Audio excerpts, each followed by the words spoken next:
first and foremost thing you have to do is cost management and billing. You have to set your cost to make sure that your cost does not exceed whatever you have. As you can see here, your free credits expired, paid service will be charged to your payment method. As you can see, there are no free credits for us. So we have to make sure that we are not using any of the premium services at all. So what we have to do for that? There are a lot of other things we have to do, but for now, let's look at the cost management. Let's go to cost management. Your unsaved edits will be discarded. Okay, I'm not sure what even I did. So we are coming to cost management. So first, what you have to do is create a resource. And for our easiest access, they already provided some of the pop-ups over here. As you can see, configure billing details, monitor with budgets, give access to your account. So let's go to create a budget. Let's add a budget. And now we are coming here. We have to add a unique name over here. We have to create a budget. Let's give a unique name, which should be, so I'm going with the name free tire only. Okay, since it doesn't take that, let's go with alphanumeric. So I'm giving a name as $1 free tire. Does it accept? Okay. Our limit should not exceed over $1. If you want, you can keep even less than that. So as I have kept $1 free tire, and the reset period should always be monthly. Make sure you keep it monthly, unless you are a big organization, that is entirely different. But when we are going with an individual plans, it's always best to set for monthly, because Azure always does that. So, and the creation expiration date, please keep it default. You can change it, but I will suggest you not to do that. And let's go with amount, which is 100 rupees. Since I'm in India, so it will be considered as rupees. So I'm keeping it as 100 rupees. Once you have set this, click on next. And as you can see, you have to create alerts now. So what is the condition of these alerts? So if it exceeds the amount that you have suggested, that should be there. Let's just say actual cost, and you can keep whatever the actual cost is. When it comes to actual cost, it's better to keep the percentage of the amount that you already set. So I'm going to keep three costs, which is 10% and 50%, and the other one would be the 100% one.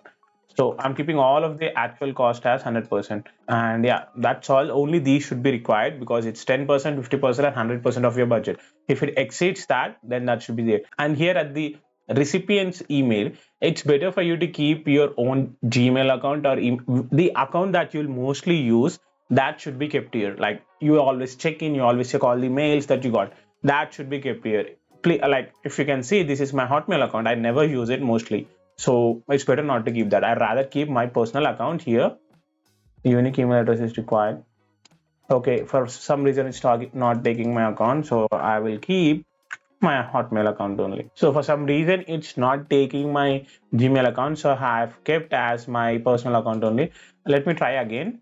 Okay, it's still not taking my personal account. So I have kept my default Hotmail account, but I suggest you to keep your account which you will mostly use, like your email account which you mostly use. Okay, now that is done. The language you can keep whatever. I would rather keep it as English. Let's keep the United Kingdom for now. And now, yes, that's all you have to do, and nothing more. Just click on create.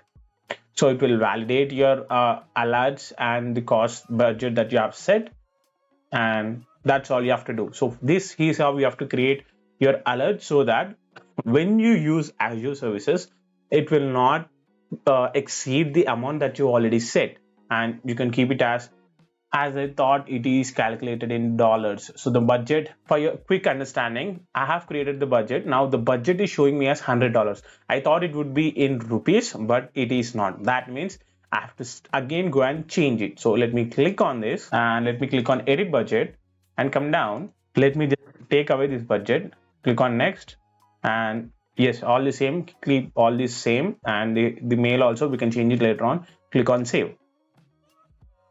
So now it has been updated. Let's go and check again in the budget section. As you can see, now it's showing as $1. So that means sometimes it shows in rupees, sometimes it shows in the actual dollar budget. So you have to be aware, you have to be always know what has been said.